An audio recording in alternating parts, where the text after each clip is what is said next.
रात के गहरे अंधेरे में एक पुरानी हवेली के सामने एक युवा लड़की निष्ठा खड़ी थी। उसके चेहरे पर उलझन थी, आंखों में भय और दिल में एक अनकही बेचैनी। वह यहां क्यों आई थी, यह तो वह खुद नहीं जानती थी, पर जैसे कोई अदृश्य शक्ति उसे इस वीरान हवेली की ओर खींच लाई थी। यह हवेली कई वर्षों से सुनसान पड़ी थी। लोग कहते थे कि यहां से बच्चों के रोने की आवाजें आती थीं। कोई कहता था कि यहां एक मां की आत्मा भटक रही है, जिसकी गोद सूनी रह गई थी। पर सच क्या था, यह कोई नहीं जानता था। निष्ठा ने कांपते हाथों से हवेली का भारी दरवाजा खोला।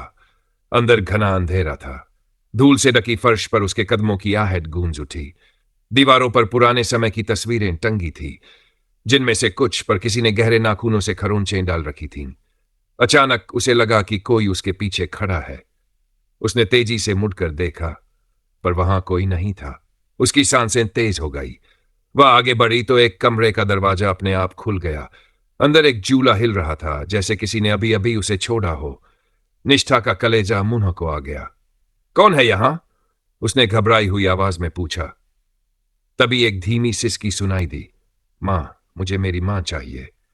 निष्ठा की रीढ़ की हड्डी में सिहरन दौड़ गई। यह आवाज किसी छोटे बच्चे की थी, पर कमरे में कोई नहीं था। उसने दीवारों पर नजर दौड़ाई तो पाया कि एक तस्वीर उसे घूर रही थी। तस्वीर में एक औरत थी, जिसकी आंखें सूजी हुई थी। गोद में एक बच्चा था, लेकिन उसका चेहरा धुंधला था। अचानक हवेली के कोनों से परछाइयां निकलने लगीं। एक औरत की आकृति उभर आई, जिसकी आंखों से आंसू बह रहे थे। तू तू कौन है? निष्ठा की आवाज कांप गई। मैं एक मां हूं, जिसकी ममता अधूरी रह गई। औरत की आवाज करुणा से भरी थी। निष्ठा सुन रह गई। वह पीछे हटने लगी, लेकिन तभी उस औरत की आकृति ने रोते हुए कहा, मेरा बच्चा मुझसे छिन गया। उन लोगों ने उसे मार दिया और मुझे भी इस हवेली में कैद कर दिया। अब मैं कभी मुक्त नहीं हो सकती। निष्ठा के दिल में दर्द की एक लहर उठी। वह समझ गई कि यह आत्मा कोई दुष्ट आत्मा नहीं थी, बल्कि एक मां थी, जो अपने बच्चे के लिए भटक रही थी। मैं तुम्हारी मदद कर सकती हूं, निष्ठा ने हिम्मत जुटाकर कहा। आत्मा ने धीरे से सिर झुका लिया और हवेली के कोने से एक आवाज आई, मां। वह आवाज किसी मासूम आत्मा की थी, जो भीषण पीड़ा में थी। निष्ठा ने कांपते हुए आंखें बंद की और उस आत्मा को मुक्त होने की प्रार्थना की। तभी हवेली की दीवारों पर जमी धूल उड़ने लगी। चूल्हा धीरे धीरे थम गया और एक हल्की रोशनी चारों ओर फैल गई। वह औरत मुस्कुराई। उसकी आंखों में अब कोई दर्द नहीं था।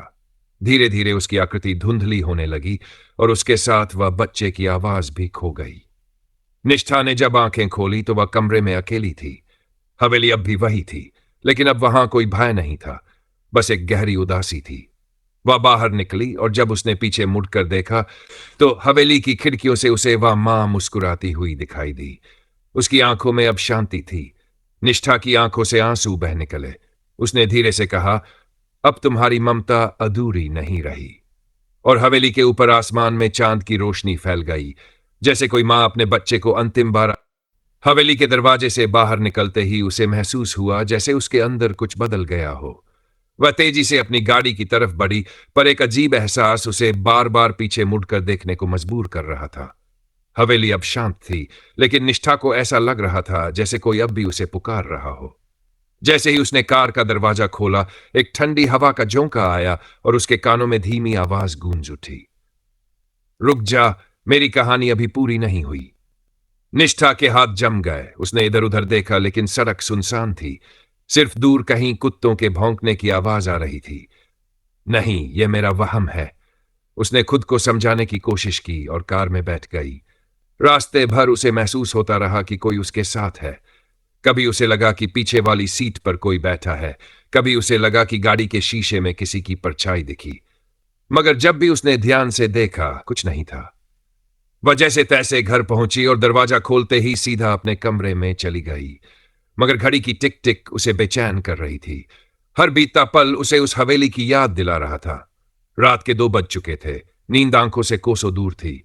वह करवटें बदल रही थी जब अचानक उसकी अलमारी का दरवाजा खुद ब खुद खुल गया। उसका दिल जोर से धड़क उठा। उसने धीरे धीरे अलमारी के अंदर झांका, लेकिन कुछ नहीं था। फिर उसकी नजर नीचे गई। अंदर वही तस्वीर रखी थी जो उसने हवेली में देखी थी। वही औरत, वही धुंधला बच्चा। निष्ठा की सांस अटक गई। ये यहां कैसे आई? उसने कांपते हुए तस्वीर उठाई। जैसे ही उसने उसे छुआ, एक ठंडी लहर उसके पूरे शरीर में दौड़ गई। अचानक कमरे की बत्तियां खुद ब खुद बुझ गई और घना अंधेरा छा गया। मुझे न्याय चाहिए, एक धीमी दबी दबी सी आवाज उसके कानों में पड़ी। निष्ठा चीख पड़ी।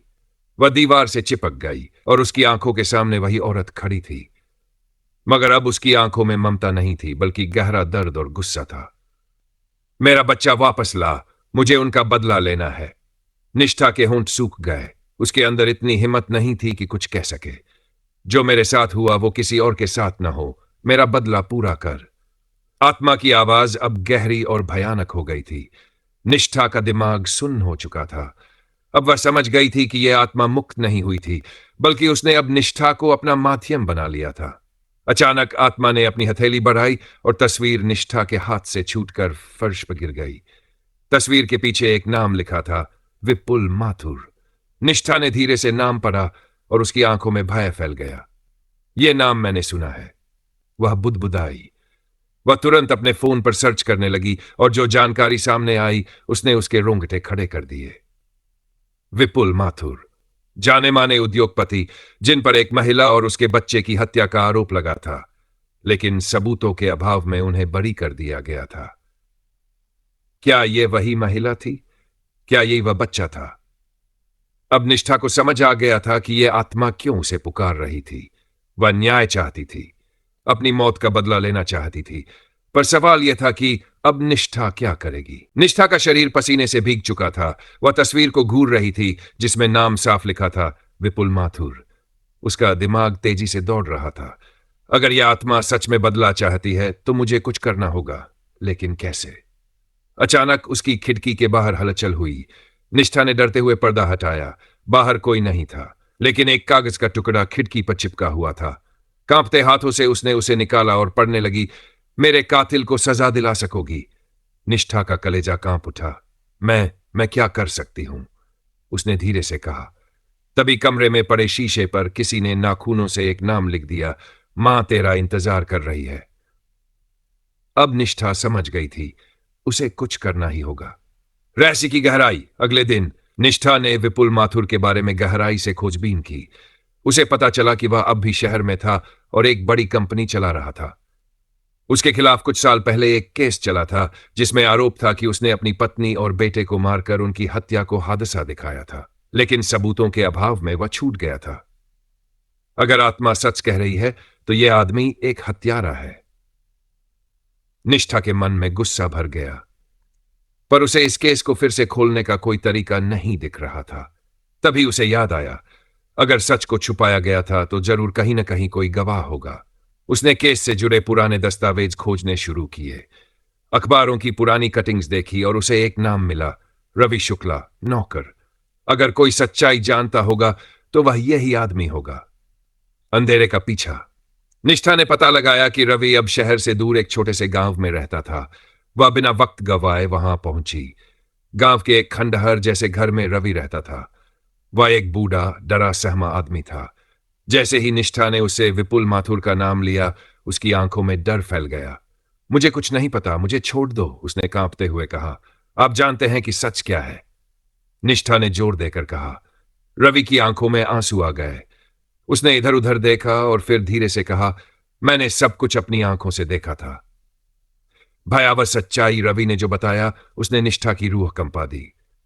मालिक यानी विपुल माथुर बहुत गुस्सैल आदमी था।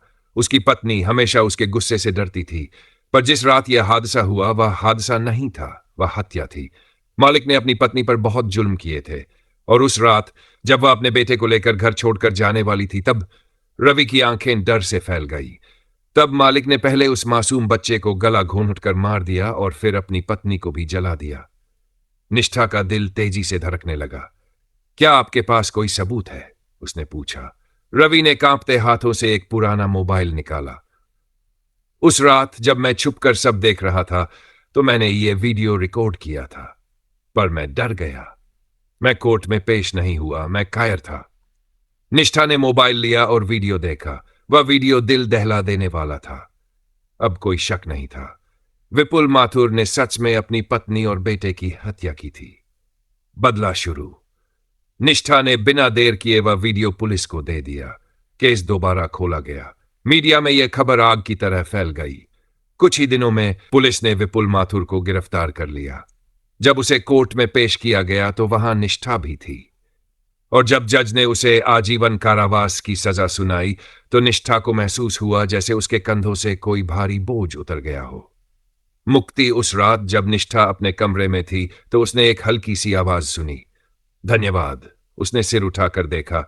दरवाजे के पास वही औरत खड़ी थी, लेकिन इस बार उसकी आंखों में दर्द नहीं था, बस शांति थी। उसने धीरे से मुस्कुराया और फिर उसकी आत्मा धीरे धीरे धुंधली पड़ती चली गई और फिर हमेशा के लिए अदृश्य हो गई। निष्ठा की आंखों में आंसू थे। उसने हल्की मुस्कान के साथ फुसफुसाया, अब तुम्हारी ममता अधूरी नहीं रही। बाहर हवा शांत थी, चांदनी फैली हुई थी, जैसे किसी मां ने अपने बच्चे को आखिरी बार गले लगाया हो और फिर हमेशा के लिए इस दुनिया से मुक्त हो गई हो।